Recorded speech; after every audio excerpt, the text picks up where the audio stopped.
விளக்கணையில் என்ன பண்ணுவ நீ? எது ஒன்றிலும் அடுத்தவனிடத்தில் இருப்பது அழகு, அறிவு, சிறந்தது என்ற எண்ணத்தில் நீ வீழ்ந்த. அதனால என்ன ஆயிருது? சொந்த பிள்ளைகளை முச்சந்தையில போட்டுட்டு வந்து பிழைக்க வந்த நாதாரி பட்ட நாட்டை கொடுத்துட்டு அவர் அப்படி பண்ணுவார், இப்படி பண்ணுவாரு. டே, உலகத்துல எவனாவது தன் தாய் மண்ணை விப்பானாடா? விப்பானா? என் தாயின் மார், நான் பாலூட்டிய என் தாயின் மாரை பார்க்கும் போது இதை சமைச்சு சாப்பிட்டால் இந்த கறி நல்லா இருக்கும் எவனாவது சிந்திப்பானாடா? சிந்திச்சாண்டா இந்த ஆட்சியாளன். நம் தாய் நமக்கு பாலூட்டிய தாயின் முளை மார்பு போல பூமி தாயின் மலை மார்படா. மலை, உன் தாயின் முளை மார்பில் பால், பூமி தாயின் மலை மார்பில் அருவி. அறிவில் இருந்துதாண்டா ஆறு, ஆறுல இருந்தாண்டா நீர், நீர்ல இருந்தாண்டா சோறு, சோறுல இருந்தாண்டா வயிறு, வயிறுல இருந்தாண்டா உயிர், உயிர்ல இருந்தாண்டா வாழ்க்கை. இதாண்டா உலக சுழற்சி. தாயின் மாரை அறுப்பது போல மாரிலே பால் குடிக்கலாம், அறுத்து ரத்தம் குடிக்கலாமா? அந்த கொடுஞ்செயலை செய்பவன் இந்த திருட்டு திராவிட நாய்களடா. இந்த உன் தாயின் மாரை கரியாக எப்படி பார்க்க முடியாதோ அப்படி இந்த மலையை கல்லாகவும் மணலாகவும் எப்படிடா நீ பார்த்த? எப்படி பார்த்த? யார் உருவாக்க முடியும்? உங்க ஐயா முதலமைச்சர் சட்டசபையில தீர்மானம் போட்டு கையெழுத்து போட்டா மலை நாளங்களை வளர்ந்துருமாடா? உன் ஜபத்தால், உன் தபத்தால், உன் தொழுகையால், உன் அழுகையால், உன் வழிபாட்டால் அரையங்குல மலையை நீ உருவாக்கிவியாடா? மழை இல்லாத நிலம் பாலைவனம் நீ உணராததா? அப்ப உன் கல்வி என்னத்தரா உனக்கு போதிச்சது? நீ என்னடா படிச்சு கிழிச்ச? என்ன படிச்சு கிழிச்ச? பொழுதெல்லாம் எங்கள் செல்வம் கொள்ளை கொண்டு போகவோ, நாங்கள் இங்கு சாகவோ, அழுது கொண்டு இருப்போமா ஆண் பிள்ளைகள் அல்லமோ உயிர் வெல்லமோங்கிறான் நம்முடைய பாட்டன் பாரதி. தர்மமே வெல்லும் எங்களை சொல்றாங்க, நீ வென்றுவியா அப்படின்னு. அதுக்கு தாண்டாயம் பாட்டம் பாடுறான். தர்மமே வெல்லும் எனும் சான்றோர் சொல் பொய்யாமோ? பொய்யா போயிருமா? கர்ம விளைவுகள் யாம் கண்டதெல்லாம் போதாதா? இவ்வளவு காலமும் என் இன மக்கள் பட்ட துன்பம், வேதனை, துயரம், இந்த கர்மம் அது தொலையாதாடா? தொலையணும், தொலைக்கணும், ஒரே வாய்ப்பு. என்ன வாடு என் தங்கச்சி சொல்றா பாரு, என்னைக்கு கூட்டம் 7 மணிக்கு கூட்டம்னா 6:45 நேரம் கொடுக்கிறது. ஏன்?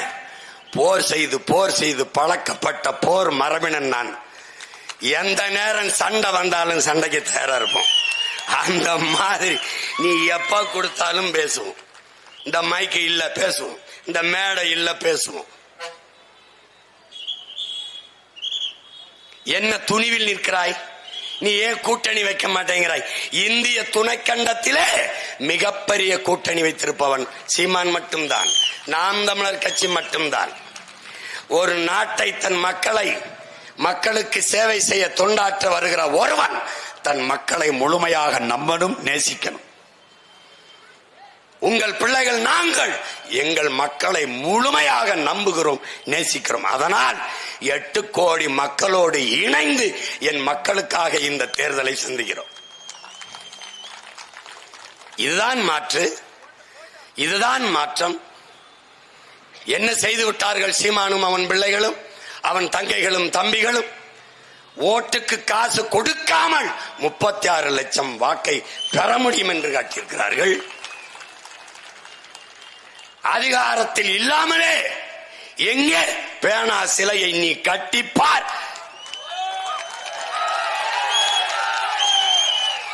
எங்கே நீ 8 வழிச்சாலை, என் விளை நிலங்களை பறித்து, என் வீட்டு மனைகளை வீடுகளை இடித்து, என் மலையை நறுக்கி நொறுக்கி 8 வழிச்சாலையை நீ போட்டு பார்.